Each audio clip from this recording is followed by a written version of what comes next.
Good morning, students. Welcome once again in online classes. This is class 10th home science class, and this is chapter number 2, investment of savings.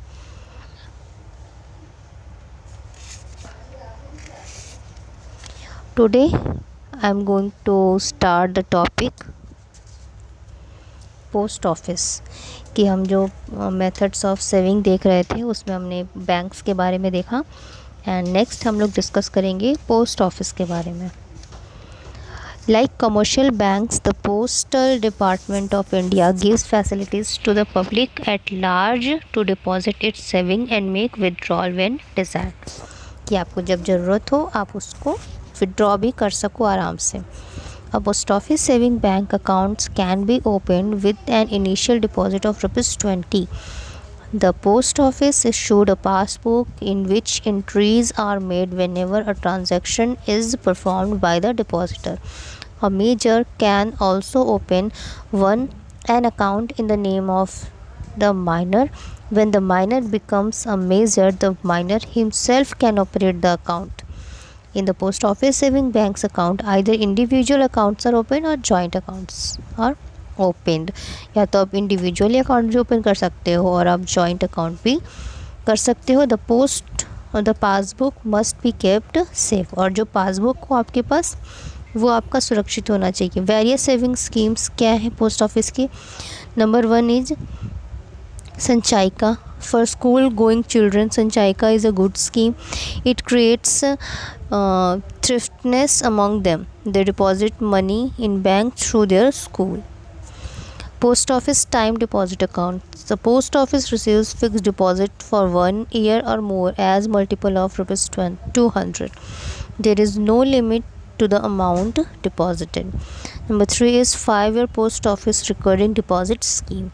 A depositor deposits every month of sum of money in this scheme and at the end of 5 years get back his money with interest. He can withdraw 50% of the amount standing at his credit only one time after 1 year. Third is insurance scheme. Insurance scheme में कई सारे हैं, जैसे various kinds of LIC policies हैं. इसमें भी आपके fix term endowment policy और है endowment policy, life insurance policy, fix term education scholarship policy, the anticipated endowment assurance policy, the Griha Lakshmi insurance plan, insurance policy with profit. तो कई सारी चीज़ें हैं यहाँ पे इंश्योरेंस स्कीम में भी. एडवांटेज ऑफ इंश्योरेंस, एडवांटेज क्या है इसका. All the insured amount is paid to the heirs on the death of the insured. The insured gets a lumps or sum of the money on for his old age. Insurance is the best kind of saving because in other savings the depositor gets only interest, but the insurance company pays all the insured amount even before the fixed time to the heirs or the nominees of the insured. Insurance creates necessary savings. The insured has to save money to deposit the premium in time. Provision is made for expenditure in marriages, householding, higher education, etc. तो कई सारे ज़्यादा फ़ायदे हैं insurance के through. Next है provident fund scheme, जिसको हम PF कहते हैं.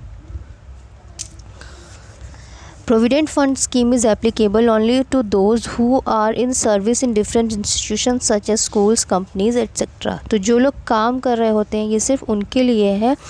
The institution deposit every month nearly 10% of the salary into the bank or the post office. Some institution add an equal share. और कुछ इंस्टीट्यूट में जितना सैलरी से कट किया जाता है उसी का इक्वल अमाउंट वहाँ से भी पे होता है.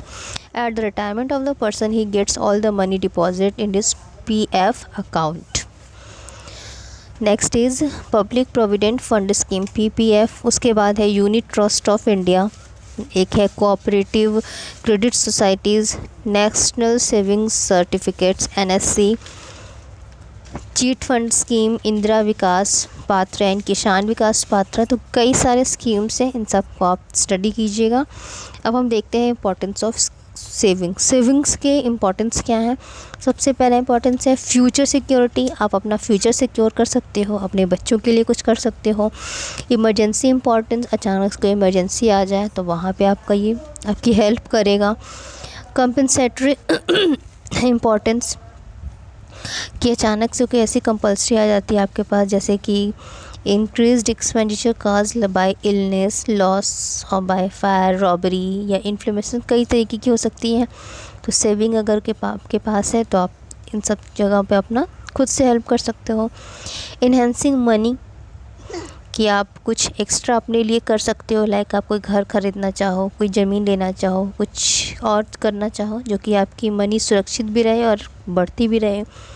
इन्हेंसिंग सोशल प्रेस्टीज, कि आप जो भी अपने लग्जरीज़ को पूरा करने के लिए अपनी फैमिली की नीड्स एंड कंफर्ट्स को ध्यान में रखते हुए कोई चीज़ अगर करना चाहो तो आप कर सकते हो। इकोनॉमिक प्रोग्रेस, तो the family can make economic progress only when it spends less than it's earning. ये तभी हो सकता है कि आपके खर्चे आपकी अर्निंग से कम हों। एक है एंटरटेनमेंट्स और pleasure trips. The savings in a family helps in entertaining the family members of pleasure trips और tours during vacations। अगर आपके पास इतनी सेविंग हो तो अपनी फैमिली को अच्छी अच्छी ट्रिप्स पे लेके जा सकते हो, जिससे कि उनका मनोरंजन भी हो सके और पूरी फैमिली एक हैप्पी लाइफ जी सके। तो ये आपका चैप्टर था, chapter number 2, investments of savings. Hope you understand the chapter. और नेक्स्ट वीडियो में हम लोग इसकी exercise and question answer discuss करेंगे। Till then students, take care, good bye.